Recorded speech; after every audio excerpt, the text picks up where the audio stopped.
વૃક્ષારોપણ કાર્યક્રમ એ પર્યાવરણને સુધારવા માટે મહત્વપૂર્ણ પહેલ છે અને પર્યાવરણ માટે જાગૃતિ આપે છે.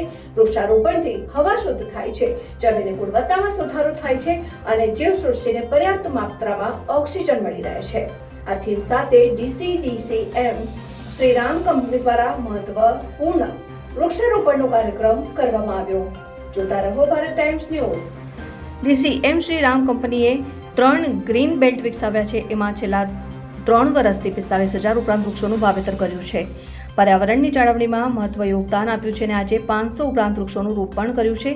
તેમાં લીમડો, પીપળો, આંબલી જેવા વૃક્ષોનું વધુ પ્રમાણમાં રોપણ કર્યું છે અને આ પ્રસંગે company BM Patel, COO Jayanti Parmar, vice president HR Arpit Nanavati, vice president environment health safety Nilesh Bharti, HR તેમજ કંપની કચેરી કર્મચારી સ્ટાફ મોટી સંખ્યામાં ઉપસ્થિત રહ્યા હતા અને પર્યાવરણ જાગૃતિનો સંદેશ આપતા આ કાર્યક્રમને સફળ બનાવ્યું હતું.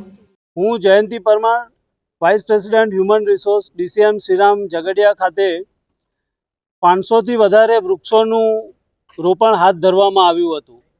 કંપનીના કર્મચારીઓએ લીમડો, પીપળો અને આંબલીના વૃક્ષોનું રોપણ કરીને જે ઓક્સિજનની માત્રામાં ખૂબ વધારો કરતું હોવાના ઝાડો છે. DCM શ્રીરામ દર વર્ષે પર્યાવરણની જાળવણી માટે મોટી માત્રામાં વૃક્ષોનું રોપણ કરી અને પર્યાવરણનું જતન કરે છે. સમયાંતરે કંપનીના કર્મચારીઓ DCMની ખાલી જગ્યા હોય ત્યાં બધી જગ્યાએ ઝાડવાનું રોપણ કરી અને એની વર્ષ દરમિયાન માવજત કરે છે અને એ વૃક્ષો મોટા ઘટાદાર થાય તેની જાળવણી માટે પણ પૂરતી કાળજી લેવામાં આવે છે.